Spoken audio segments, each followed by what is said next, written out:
relationships. So all of us have relationships, right?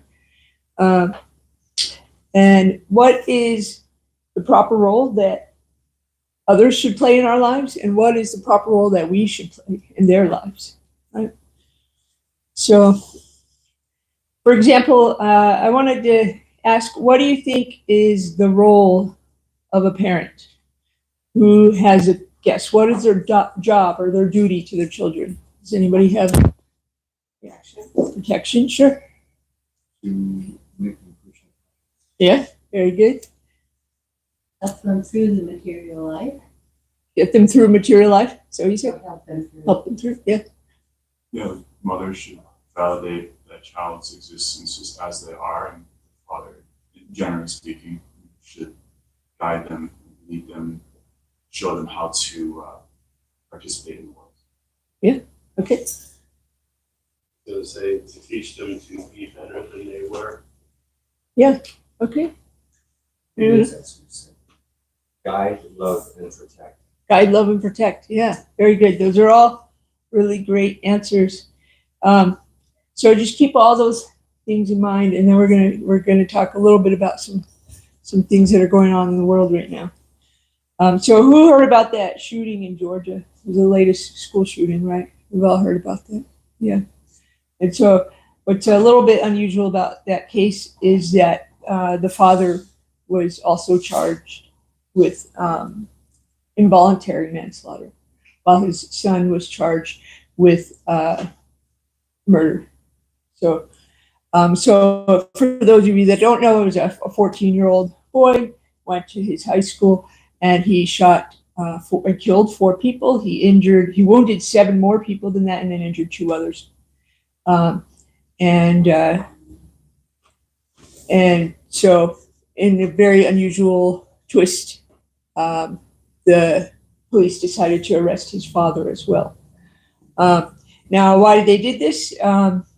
Because previously they had sent investigators because this boy had made previous threats about shooting up a middle school. And then even after that, after being questioned, his father decided to buy him a gun for Christmas. So, and the family members, other family members, said that, let's see, they've described his home life. His home life was defined by abuse, neglect, drug use, and deadly access to a cache of weapons. And at least 2 of his family members were aware of the boy's allegedly abusive living situation and troubled home life. Right? So, and so many times when things like this happen, people, often they blame the parents, right? They say, oh, what were the parents doing? And in this case, we can see that the parents, or at least the father, was not making very good choices, right? Buying his son a gun after that, being known that he was threatening to shoot up a school. So I want to tell you about another very controversial study. Perhaps you guys have heard of it. I've talked about it before. Has anyone heard of the book or movie Freakonomics? Anybody? Yeah. Okay. So Freakonomics is it's a collection of studies that 2 non-traditional economists did. And so their names were John Donahue and Steve Levitt. And so these 2 economists, they had noticed that violent crime had steadily been rising from 1960 till about 1990. And then in the early 90s, like drastically. And they were wondering why so an example would be in New York City in 1990, there was 2,200 homicides. In 2018, there was 295 homicides. So that's a pretty drastic drop, right? Yeah. So they wanted to know, why was crime suddenly dropping all over the country? Some of it could be explained by an increase in policing, and also by the end of the crack cocaine epidemic those two things did explain a little bit of the drop in crime, but the big majority of it was still unexplained. Anyone have any guess of what the outcome of their research was? What the cause of that? Anyone? They were chanting the Maha. They were chanting the Maha Mantra. Unfortunately, no. That would be wonderful. That was not the case. I was hopeful. Were they distributing more books then maybe? No, this is great. You know, in a room full of devotees, all these wonderful, hopeful Those answers. things were definitely still happening. Yeah, yeah. Oh, yes, what's the proportion between before and after? Was it 1,000, a factor of 1,000? What do you mean? Like, 220,000 versus 200 something. yeah, it was 2,200 Factor of 1,000. to in 2018, 290 something murders. Yeah, yeah, it's a big drop, right? So here's the controversial part. So the conclusion of their research was that in 1973, abortion was made legal, right? So, and the research pointed to that as the cause of the drop in crime in 1990. So now why would that be? Does anyone have a guess? Because children weren't growing up without parents. Yeah, Not as many kids were growing up without parents. yeah, Or without two parents. yeah, that's part of it, yeah. And yeah, Say, there was less parents that weren't fit to be parents that had children because they were able to decide if they wanted to have that child or not. yeah, yeah. So what it came down to was basically that there was millions of unwanted children that were never born. And the outcome for children that are unwanted can often be pretty bleak. There's behavioral issues, mental health issues, addiction issues, domestic violence as a victim and as a perpetrator, and of course, violent crime. So these are all things that when a child is unwanted and they're not parented properly, that can be the cause. It's not necessarily always the case, but far too often it is. And the prime years that one would start to commit violent crimes is about when you're about 15 to 20 years old. That's when that kind of starts. So if you go from 1973 to 17 years, right? So that's all those people that might have been maladjusted, they were not born, and so they were not committing crimes, and therefore there was a drop in crime. So now why am I saying this? Am I advocating abortion? Should everybody, go get abortions? Should we start, going and saying, oh yes, the Hare Krishnas, we advocate abortion? No, that's not what I'm saying. The reason why I'm saying this is because abortion causes like a whole nother barrel of problems that are far greater than the violent crime. So that's not what I'm saying. The reason I'm bringing this up is to show how important it is for children to be wanted, right? And how important it is for the child and also for society in general, just society at large. It's so important for our children to be wanted. So let's go back to that question. So what is the role of the parent, right? So I know you said it, right? What did you say? Make them Krishna conscious. To make them Krishna conscious. Yeah. Help them to be. Yeah. So in the Srimad Bhagavatam in the 5th canto, it says, one who cannot deliver his dependents from the path of repeated birth and death should never become a spiritual master, a father, a husband, a mother, or a worshipable demigod. So don't become worshipable demigods. I'll do my best to not do that. Okay. So Srila Prabhupada says, he just quotes this verse again, one who cannot deliver his dependent from the path of birth and death should never become a spiritual master, a relative, a father, a mother, or a worshipable demigod, nor should such a person become a husband. Everyone naturally gets a father and mother at the time of birth, but the real father and mother are those who can release their offspring from clutches of imminent death. This is possible only for parents advanced in Krishna consciousness. Therefore, any parents who cannot enlighten their offspring in Krishna consciousness cannot be accepted as a real father and mother. The following verse from the Bhakti Rasamrita Sindhu confirms the uselessness of serving ordinary parents.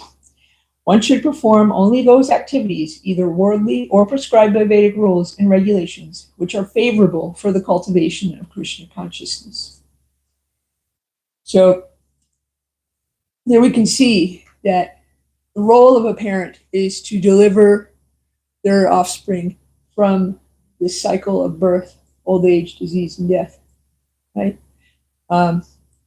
So let's see. Srila Prabhupada also says in a purport in the third canto, unless one can train a child for liberation in that life, there is no need to marry or produce children. If human society produces children like cats and dogs for the disturbance of social order, then the world becomes hellish, as it has in this age of Kali. In this age, neither parents nor their children are trained. Both are animalistic and simply eat, sleep, mate, defend, and gratify their senses. This disordered and social life cannot bring peace to human society. So we can see this in our own society right now, right? I mean, things are Fraying. huh? Fraying intensely. Yeah, fraying intensely. Yes, exactly. So we can see this. There's the example of that boy shooting up the school, and there's so many examples. I mean, there's a mass shooting 1.5 times every single day in the United States. So a mass shooting is, I believe it's 4 or more people being shot and killed. So that's 1.5 times every day in the U.S. So yeah, the world becomes hellish. So Srila Prabhupada also says about having children, the sex life is not denied. This point is discussed because it was raised. Sex life is not denied, but in a regulated form so that you can get nice population. If you live very happily, not that you produce unwanted children and they turn out rogues, thieves, and drunkards like that, that is not allowed. You must produce nice children. For that purpose, sex life is allowed. And especially in this age, at the present moment, you can produce children to become Krishna conscious. That will be a great service to the Lord, because we want now Krishna conscious population. Otherwise, this world is going to hell. That is a fact. So from these quotes, we can see that the true purpose of parents is to show the child how to get out of this cycle of birth, old age, disease, and death. And the majority of parents today, they don't even know that that's the goal, right? The goal for the majority of parents is, oh, well, I want my child to, get a good education, get a good job, a nice house, and a nice partner, and have nice children. And that's generally what most people hope for their children. They might specify, I want a doctor or a lawyer or, whatever, a sports star or something. But generally, the hopes for one's child are pretty much the same. So statistically, about half of all pregnancies worldwide are unplanned, and many of those unplanned pregnancies are unwanted. So what can we do at this? One thing that we can do is we need to really make the act of sex a sacred thing again. It's not anymore in our culture. It's not sacred at all.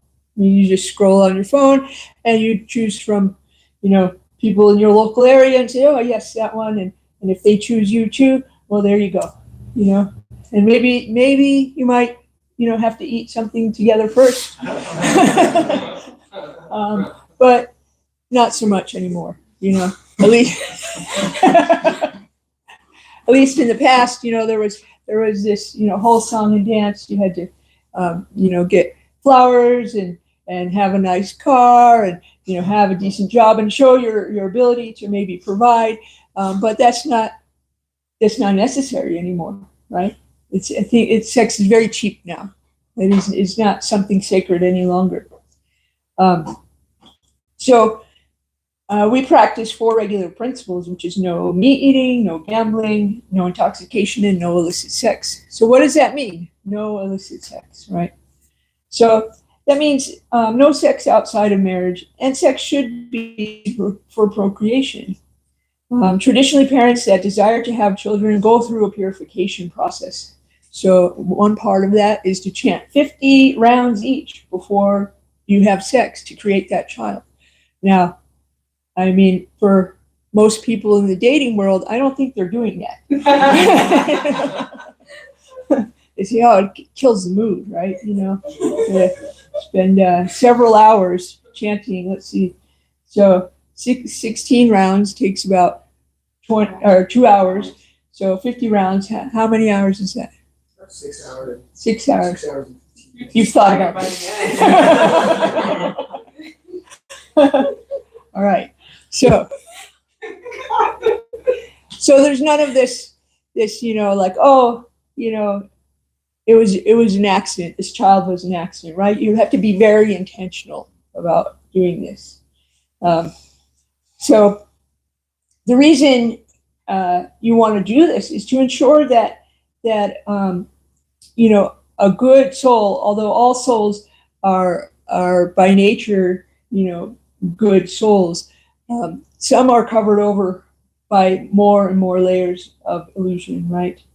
And so this is to ensure that a soul in the mode of goodness is attracted to the parents, and to ensure that the child is also wanted. So Srila Prabhupada also says, the mental state of the father and mother before sex will certainly affect the mentality of the child to be begotten. A child who is begotten out of lust may not turn out as the parents desire. As stated in the Sastras, Yata Yonir Yata Bijam. Yata Yoni indicates the mother, and Yata Bijam indicates the father.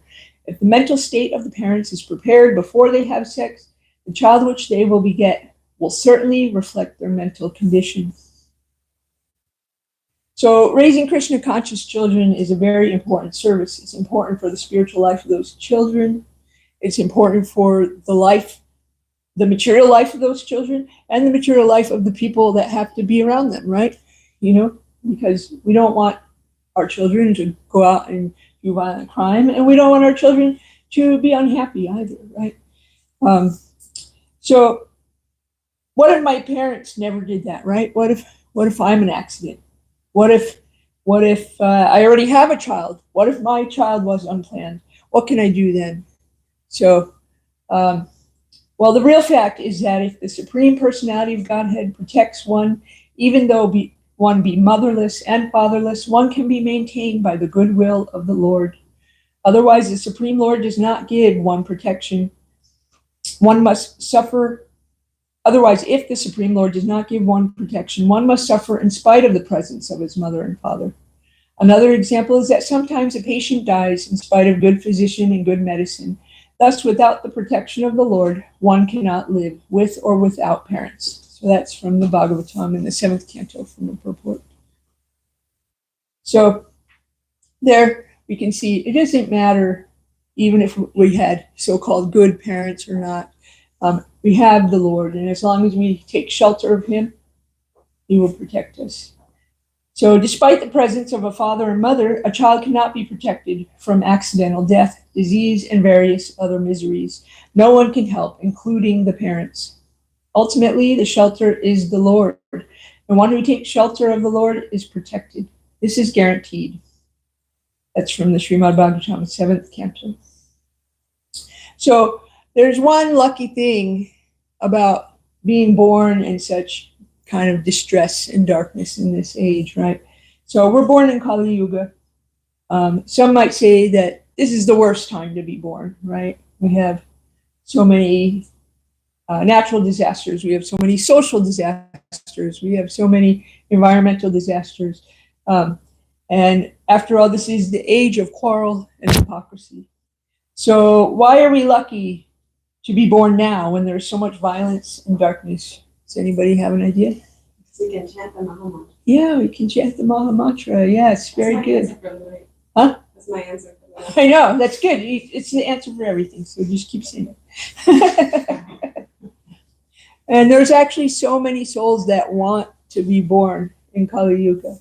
Like, so many souls that actually want to be born in Kali Yuga. So in the 11th canto of the Srimad Bhagavatam, it says, "My dear king, the inhabitants of Satya Yuga and other ages eagerly desire to take birth in this age of Kali. Since in this age there will be many devotees of the Supreme Lord Narayan. These devotees will appear in various places, but will be especially numerous in South India. O Master of Men, in the age of Kali, those persons who drink the waters of the holy rivers of Dravida Desh, such as the Tamrapani, Parni, Kritmala, Payasvini, the extremely pious Kaveri, and the Patichi Mahandi, Nadi, excuse me, will almost all be pure-hearted devotees of the Supreme Personality of Godhead Vasudeva. So, other souls from other yugas want to be born in this yuga because of the many devotees that are going to be in this yuga, of which we are part. So there's different ways of liberation or enlightenment in the past. So in Satya Yuga, you meditated, you sat and you meditated for thousands of years. So are we able to do that now? Yeah, because I'm not going to live for thousands of years. And then also, I have a very hard time concentrating on that type of meditation, to sit quietly and meditate for thousands of years. I mean, I'm lucky if I can sit quietly and meditate for, an hour or two, right? So thousands of years, I don't know.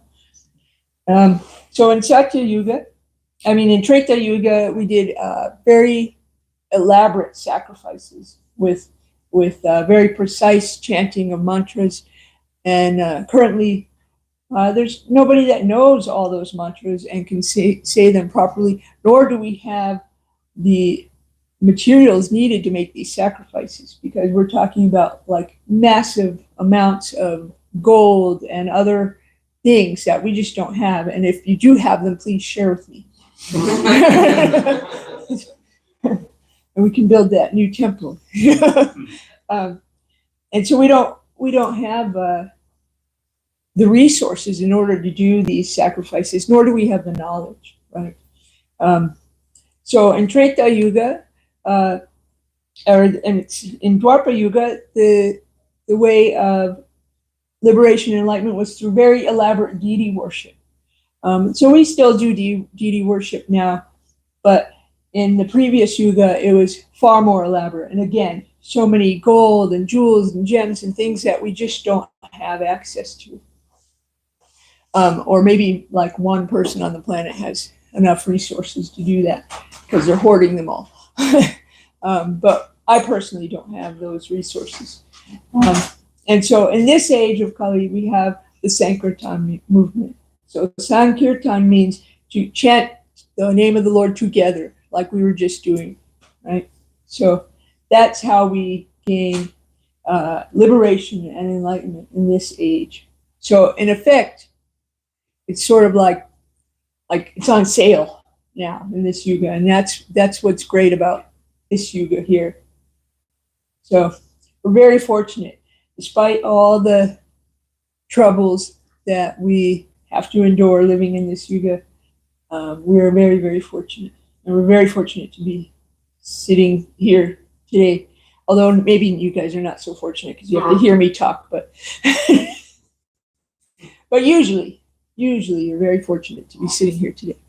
All right, so let's talk a little bit about the glories of the holy name. So it is stated in the Vishnu Dharma, for one who has Lord Govinda in his heart, Satya Yuga becomes manifest in the midst of Kali. And conversely, even Satya Yuga becomes Kali Yuga for one who does not have the infallible Lord in his heart. So in the Bhagavatam, 2nd canto, it says, O king, constant chanting of the holy name of the Lord after the ways of great authorities is the doubtless and fearless way of success for all, including those who are free from all material desires, those who are desirous of all material enjoyment, and also those who are self-satisfied by dint of transcendental knowledge. So we're included in there. So we're either free from all material desires, we're either desirous of all material enjoyment, or we're self-satisfied by dint of transcendental knowledge, or some combination of the three, right? So we're in there. So that means that it is a way of success for us.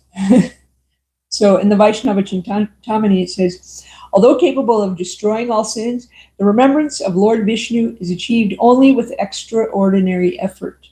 On the other hand, one may perform Krishna Kirtan simply by moving one's lips, and thus this process is superior.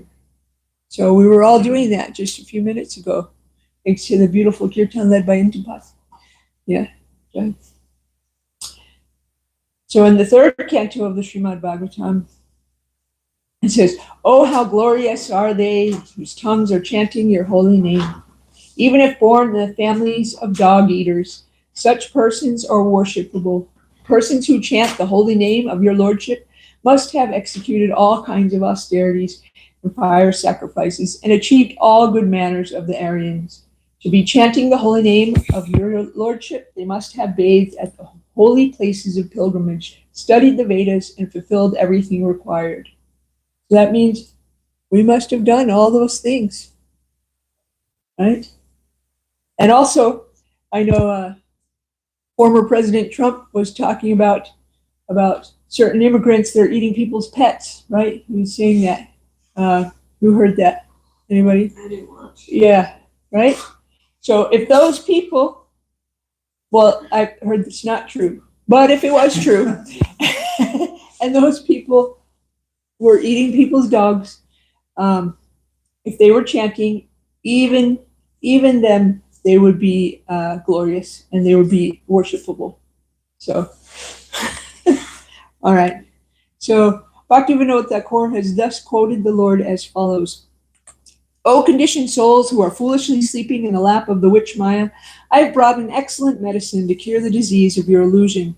This medicine is called Harinam. It is my holy name, and by taking this medicine, you will get all perfection in life. Therefore, I sincerely request you to please take this medicine that I have personally brought for you.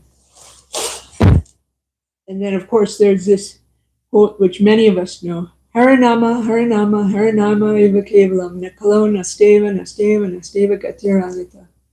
In this age of Kali, there is no other way. There is no other way. There is no other way for spiritual progress other than the holy name, the holy name, the holy name of the Lord. So it's said 3 times. The holy name is said 3 times, and there is no other way. It's said 3 times. All right, so now, so we heard a little bit about the glories of the holy name. So now I want to tell the story of Ajamil. I know a lot of you know this story, but it just shows how powerful just a little bit of devotional service and the holy name can be. So Ajamil, for those of you that don't know, he was a Brahmana. He was a Brahmin boy, and he was serving very nicely. And then one day, when he was doing his Brahmin activities, he happened upon a prostitute, and she was embracing another man, and he saw this, and he sort of became consumed with thoughts of her. And so he then did something that was really stupid. He decided to take her into his house as a servant. Now he was married. He had a nice, chaste wife, but he brought this prostitute into his house, thinking, "Oh, I will help her, right? I'll help her." And can anyone guess? Did this turn out good for his home life? Probably not. Right? Yeah, and I've heard of this sort of thing still happening today. So that's right. It did not happen to Harinam Thakur. But for Ajamil, he had to go through a little more suffering first. So he took her in as a servant in his house, and he was trying to help her, and naturally this didn't work out. He ended up, being very attracted to her, and he ended up abandoning his wife, his very nice wife, and he went to go live with her, with the prostitute. Years, they had 10 sons. Isn't the prostitute? Yeah, 10. Huh? Do you know her name? I don't know her name. We'll call her the prostitute. The so they had 10 sons together, and he supported them by doing kind of like cheating, stealing, gambling, just doing things that aren't so great. And that's how he supported them. Now he named his youngest son. He was a devotee. He just had sidetracked big time by Maya, right? So, so much time passed, and he grew old, and it came time for him to die. And so at the time of death, here comes the Yamadutas. So the Yamadutas are generally not the guys you want to see. They're kind of scary looking, and they're going to take you for judgment. And so it's not very pleasant when you see them. And so Ajamil, he was freaked out, and he started yelling for his son. He started yelling, Narayana! Narayana! He just wanted his little son. As soon as he started yelling Narayana, all of a sudden here come the Vishnu Dutas. These are the good guys that you want to see at the time of death. They're very beautiful, and they're going to take you to somewhere a lot nicer than where the Yamadutas take you. So the Vishnu Dutas come, and they come to take possession of him. And the Yamadutas are like, wait a minute here. No, this guy, he did this, he was cheating, he was gambling, he abandoned his wife, he did so many terrible things. And the Vishnu Dutas, they said, well, no, he's ours. So here's how the Vishnu Dutas replied.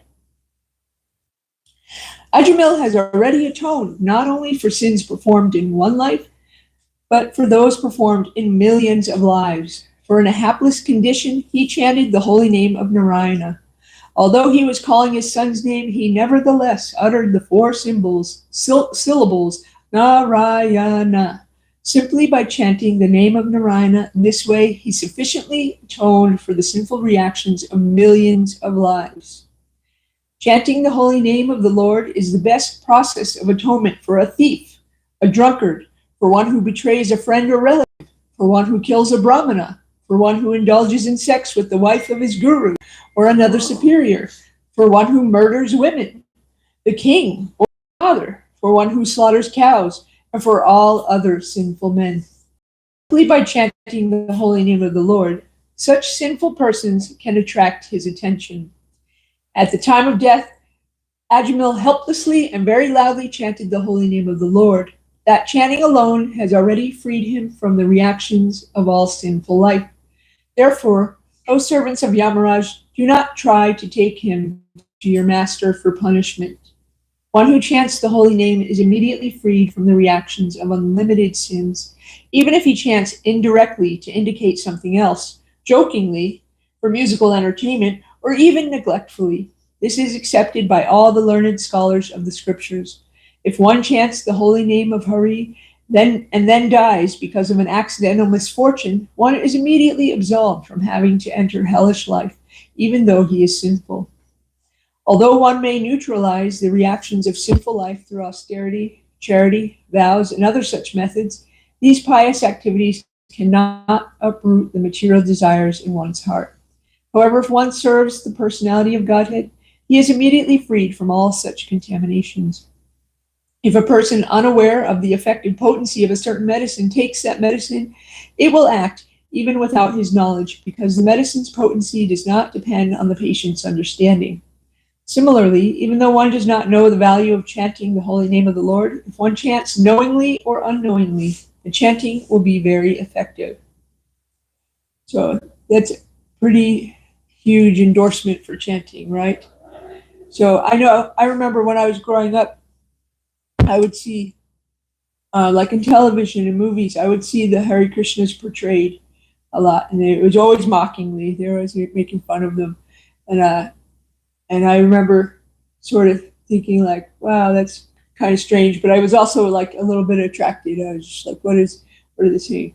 But every time they were portrayed, even though we were portrayed mockingly, they said Hare Krishna, right? Sometimes they would say the whole mantra, right? And so who knows? Maybe that's why I'm here today. It's from seeing those mocking portrayals of devotees. I don't know, but they stuck out in my mind. They always did.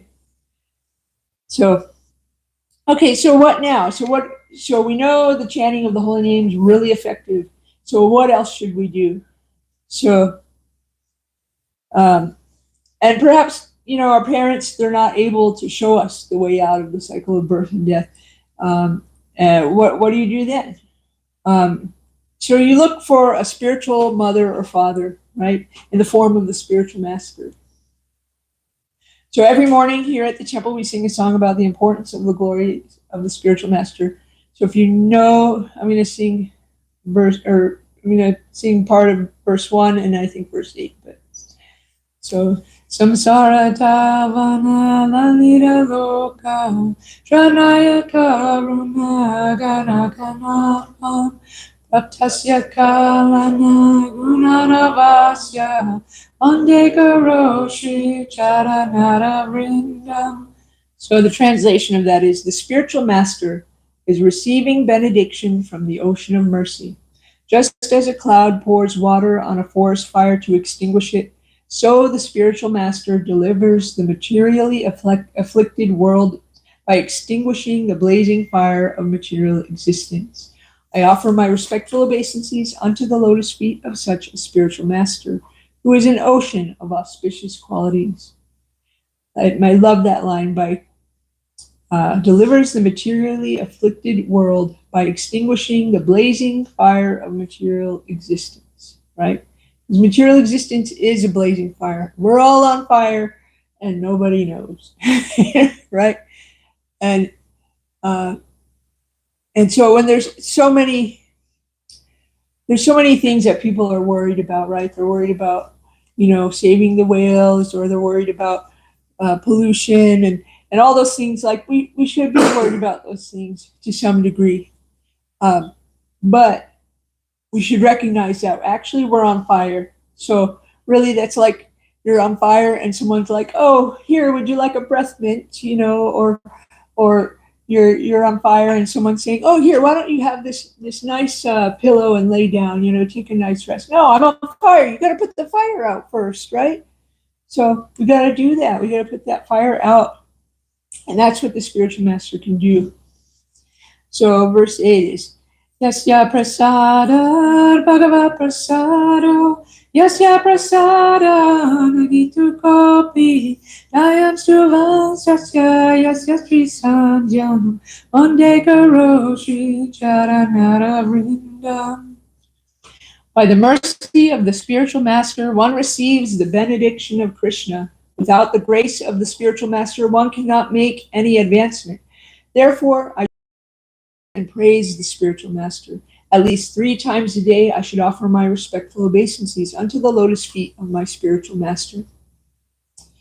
So Srila Prabhupada, who is the founder, acharya of this movement, and the spiritual master of all of us, as well as the spiritual master of my spiritual master, he says, as soon as you become Krishna conscious and you follow the rules and regulations under the direction of your bona fide spiritual master, at that time you become yourself bona fide.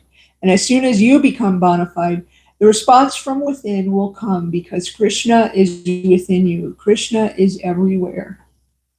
So, all right, very nice. So now lastly, I wanted to tell a story. This is one of my favorite stories, and I tell it a lot, and so I apologize if you've heard it before. But I want to tell the story of Dhruva. So this story, Dhruva Maharaj, and this story has parents, has children, has spiritual masters, has everything we've been talking about. So, so Dhruva, he was a prince, and his father, he had several wives. And his father, Dhruva's mother, she was not the favorite wife of the father. So Dhruva's stepmother, she was the favorite wife. And so one day he saw one of his brothers climbing up on his father's lap and sitting on his father's lap. And he, as any little boy, would think, said, "Oh, I want to sit on my father's lap."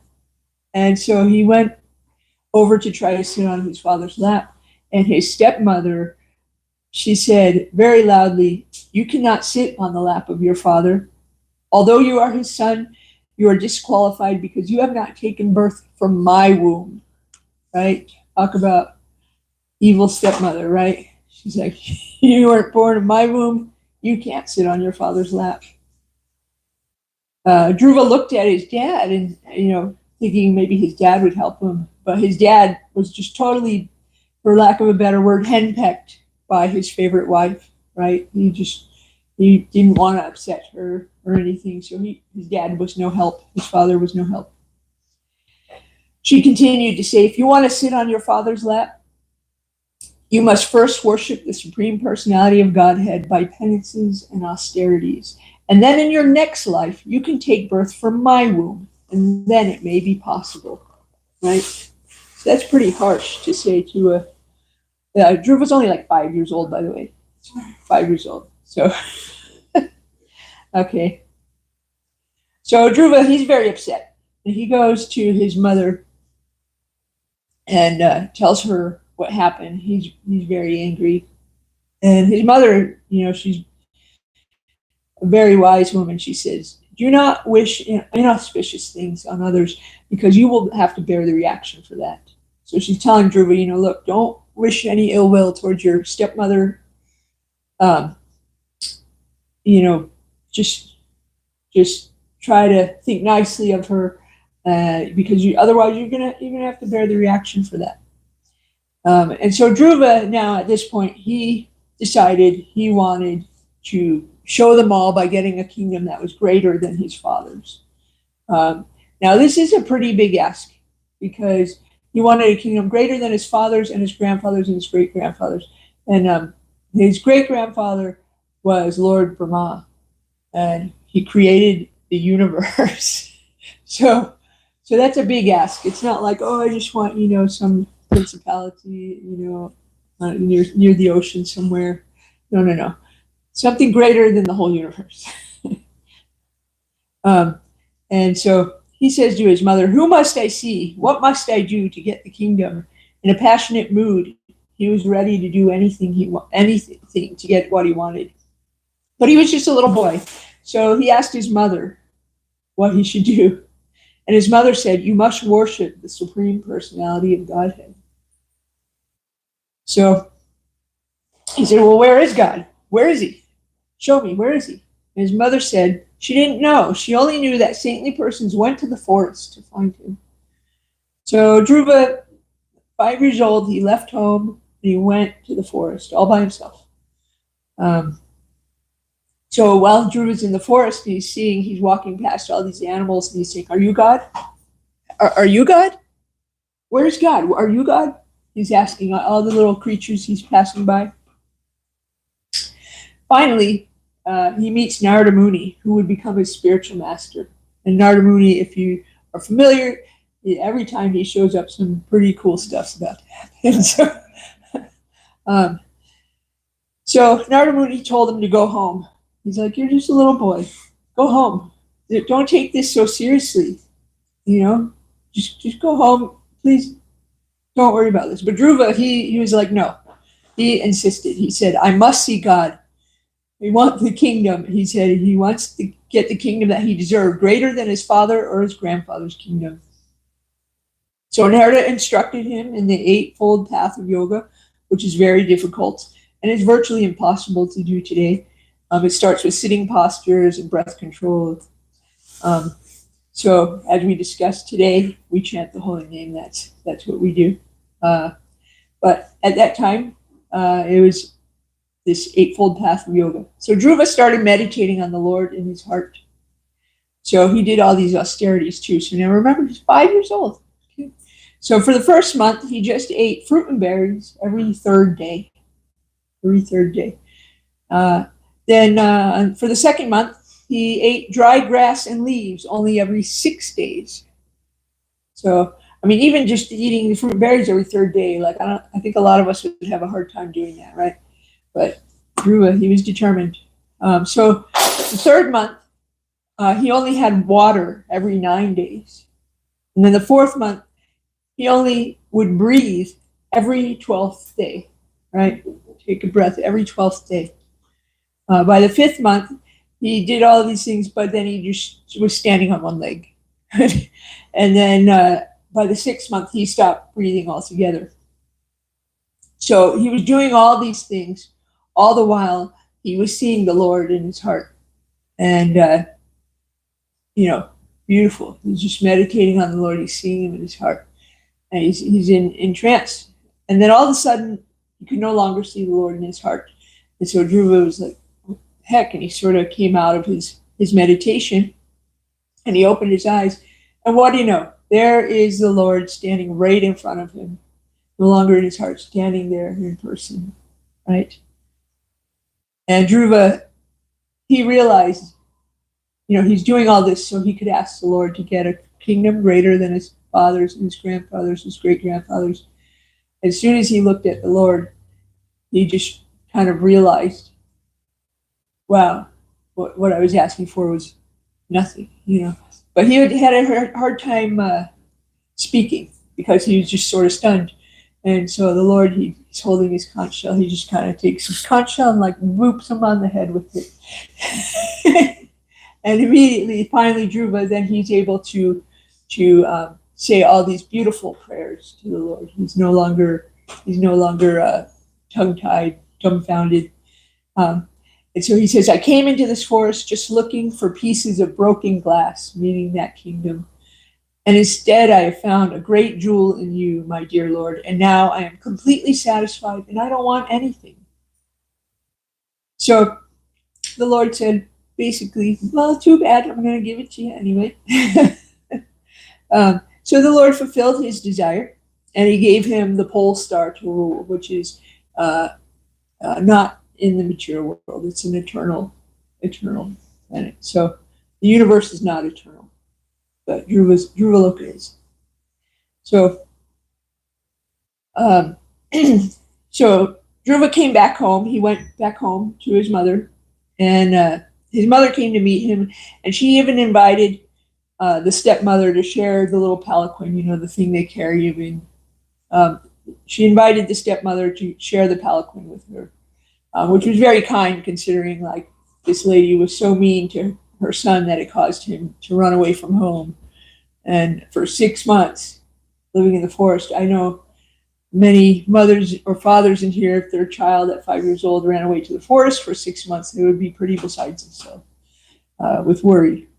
But Dhruva's mother was a very wonderful woman. She invited the stepmother to share the palanquin to go and meet Dhruva. Dhruva then bowed to his stepmother and touched her feet, which is, again, I don't know. If somebody said that to me, you can't sit on your father's lap until you die and you're born again from my womb. I don't know if I'd be too ready to touch her feet and bow to her. But Dhruva, he did. Dhruva then ruled his father's kingdom for 36,000 years. And then finally it was time for Dhruva to leave, for Dhruva to die. So the messengers of the Lord came to get Dhruva on a flower airplane. And as Dhruva was being liberated and taken to the spiritual world to rule over the pole star, death personified appeared. And Dhruva stepped on the head of death and used it to get in the flower airplane. And I love that. He just used death as a stepping stone, right? He stepped on the head of death. Most people are terrified of death, right? I mean, we spend, not specifically anyone in this room, but so many people spend so much money in order to try to prolong their life in some way, right? But here's Dhruva. He's just like, oh, death? Yes, let me just step on you and get in this airplane. Dhruva then remembered his mother and the messengers of the Lord. They knew what he was thinking about, and they said, don't worry, your mother, she's coming in another flower airplane. She's coming, don't worry. So what is the message of this story? So one of the messages of the story is that a child can liberate their family by. So we're all children, right? So if we all become pure devotees, that means our families also get liberated. right? So, another lesson from this story is that Krishna, he wants to give us what we want. You know, even if we decide we didn't want it anymore, like Dhruva, he still got it, right?